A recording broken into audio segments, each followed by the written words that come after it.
Hey everybody, this is Zan or Kamatazi. I'm on my Operative and I'm going to be going over the medicine spec. I did find this a little more difficult to find something compared to the Sorcerer healing, as there is not a lot of heal-to-heal combinations that, as far as proc-wise, that makes things a lot easier for figuring out a rotation. But I did find something that will still be rather helpful and be able to come up with something for some sort of rotation. But it's not tested, and but at least it is a good starting point as far as finding a good rotation while you are out healing in groups as well as operations.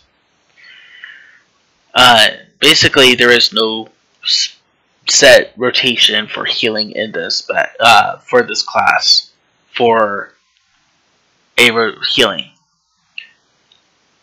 But do not give up hope. There is still something that is still helpful for a good starting point. I will be going over things to note from the discipline path, but it is not everything. So from the discipline path, so please read over everything in the discipline path.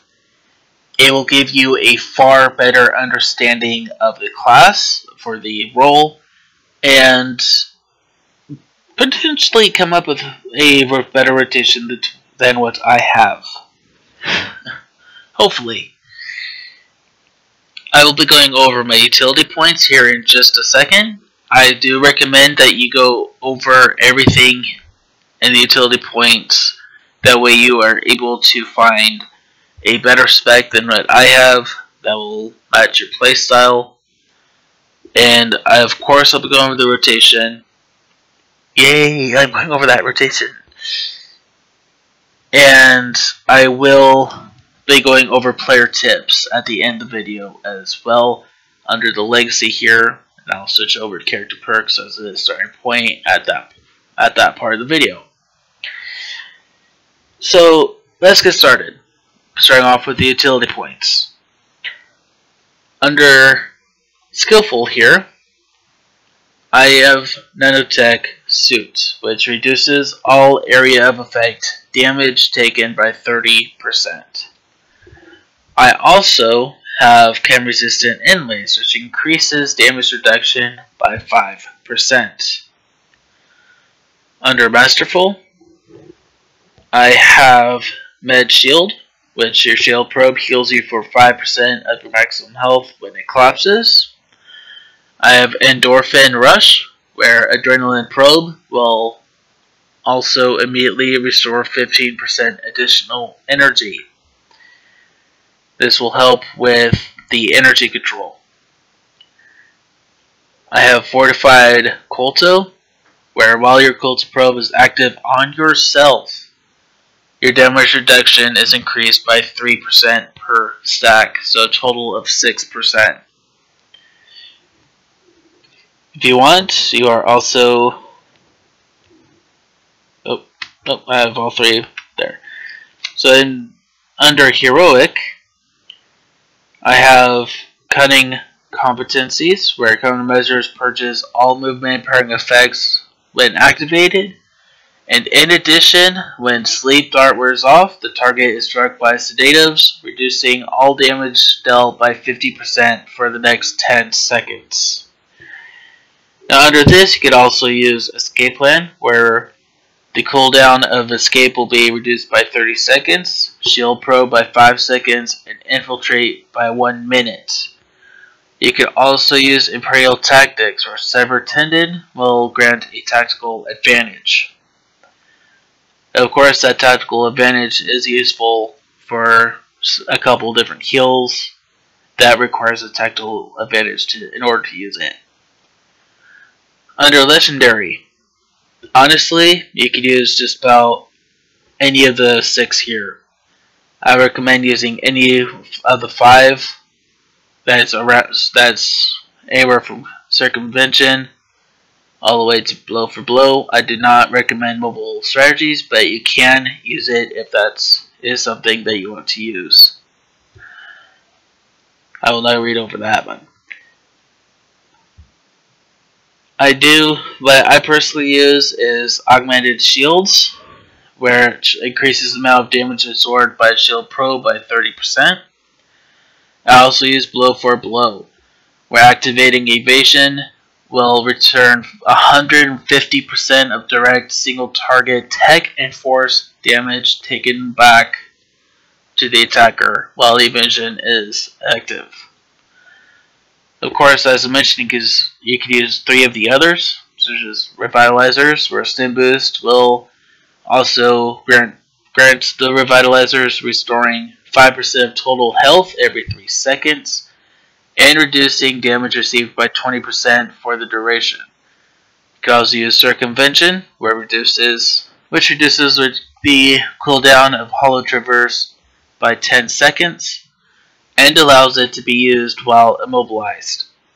When activated, it purges movement impairing effects and grants a tactical advantage. Curative Agent is the last one, which countermeasures will grant Curative Agent, causing your next Cultal Probe on a target to immediately grant 2 stacks. Additionally, it will also heal you for 1% of your maximum health every second for 10 seconds. And Cultal Infusion will now initially restore 58-15 to 74-35 health, and then additionally restore 36-36 health over 9 seconds. That sounds like it would be better healing for Cultal Infusion. But what it's taking from that is instead of using a tactical advantage to heal the target immediately for 87-64 to 10-3-84. So it really is depending on what you believe will be better for the heal in general. Either all of it at once, or most of it, and then a little bit over the heal over time. So some things to note. When you start off from stealth and when you exit stealth, you'll automatically gain 2 tactical advantage. Your Recoup Nanotech will invigorate the target, which will allow them to gain 3% more heals for 45 seconds. Healing a target with Surging Probe already active on your target, your Cultal Probe will reset, and that's if it already has 2 stacks on your target. Cultal Infusion will cause your target to be resistant for 45 seconds, which increases that target's element and internal damage reduction by 3%. Your Stim Boost, when you use it, but note it does have almost 2-minute cooldown.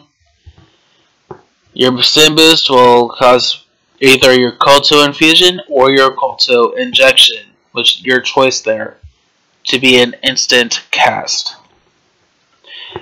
Through Cultal Infusion, it will cause an effect called Curative Jolt, which will increase the crit chance of your next surgical probe by 100%. However, that proc will be having an 18-second cooldown in between the procs. And then lastly, your Cultal Infusion will cause your surgical probe to proc with a somewhere between 10 and 16-second cooldown. And then it does use 2 tactical advantages to use that combination. And then that proc for the surgical probe is an instant cast. So what I have down here, and it's really for the first 3 abilities I have here, you can either start with the Cultal Probe to use that to ice on your target, or you can start off with Recuperative Nanotech. However, it's easier to start off from stealth. That way, when you first use either ability, you'll have 2 tactical advantage right off the bat. So starting from stealth, for my personal preference, is I will start off with recuperative nanotech in order to gain the invigorated effect, followed by Colto Infusion to have another effect. So I'll have the invigorated as well as resistant. Then I will use Colto Probe twice, and then Surgical Probe, followed by Colto Injection, followed by Colto Waves, which is an AoE heal, as well, followed by a Diagnostic Scan. Now, you can always switch these out. So you do Diagnostic Scan first, followed by Colto Waves second, as Colto Waves is a AoE heal. So starting that off again. You can also use Colto Probe twice first, followed by the Recuperative Nanotech and Colto Infusion. These 2 you want to use within the first 3, so that way you have the boosted effects on your target or targets, so that way they are able to have the damage dose. That way they're able to have the element and internal reduction increased by 3%, as well as being able to take 3% more heals. Especially for your tank, that is especially helpful. So, like I mentioned, my personal preference, but it changes from healer to healer. Let's say I'm targeting a tank right now. I would be starting off with stealth. Use Recruit Nanotech for that 3% heal increase, followed by Colto Infusion to increase their elemental and internal damage reduction. I would set up 2 Colto Probes for heal over time on them, followed by a Surgical Probe, followed by a Colto Injection, Diagnostic Scan, and then the Colto Waves for AoE heal. Think about think about the medicine operative as if you are a druid healer in World of Warcraft, or even a shaman. What we are more heal over time healers. So we have to make sure we have the right abilities on our targets for healing at the right time. So timing is everything, especially with having to stack up our dots to be effective healers. The main 2 that I've seen often for operatives to use, if they're not having to use their dots on us, will be Colto Waves, as well as Diagnostic Scan on their targets for like quick heal ups, or for be able to keep everybody up while they are able to get their HOTS on their targets. So things to note there. Obviously, as a healer, we need to be able to keep an eye on our energy. So energy control will be very important as well, especially since our only heal restorative is, of course, our Adrenaline Probe. So some things from some player tips in our legacy, which would be by pressing our Y. Character perks under advancement, I highly recommend capping out what you're going to focus on. Whether it be war zones for the PvPers, flashpoints for the PvEers, and then for the questers, I recommend class mission and exploration goes, as they work perfectly hand in hand. Under travel, I recommend that you get your personal starship for priority transport. because especially if you're working on your class storyline. Let's say you just finished your heroic missions on planet side, and you're in the middle of nowhere. Well, instead of having to go to the nearest flight path and then taking the speeder over to the spaceport, you can save time by clicking on the personal starship and this be automatically ported inside your starship in order to progress in the storyline if it states that you need to go to your starship in order to progress. I also recommend that you get side planets such as CZ-198 if you are unaware of where they're at on the galactic map or you keep forgetting where they are on the galactic map. That way you can just port straight to the side planet to do the heroic missions there, or if you are like me and you like to go to the flashpoints in person to run them, you can just port straight to the planet, run over to the flashpoint, enter it, and start running the flashpoint. Under convenience, I recommend eventually getting all of them, as they are all extremely beneficial. However, if you are a low-level player and leveling up, and you're relatively new to the game, I recommend starting off with getting the field repair droid. This way, you are able to sell and repair just about anywhere. Actually, you should be able to use it anywhere. It's also helpful in the middle of an operation after a boss fight, especially if it was a rough boss fight, so people are able to repair. When you have 200,000 credits, I recommend you get field respec. This way you don't have to go to the fleet in order to respec and change your role, or at least the DPS class that you have. This way you'll be able to respec anywhere except in the middle of a war zone. Sorry, PvPers, the game doesn't allow you to respec in the middle of a war zone. You'll have to, if you're in the middle of a war zone, you have to wait till the match ends, port back to wherever you were prior to entering the war zone, and then you'll be able to respec. In most cases, you'll most likely be on the fleet, hanging out with the other players, and while waiting for the next queue. But you'll be able to use the field respec anywhere besides that point.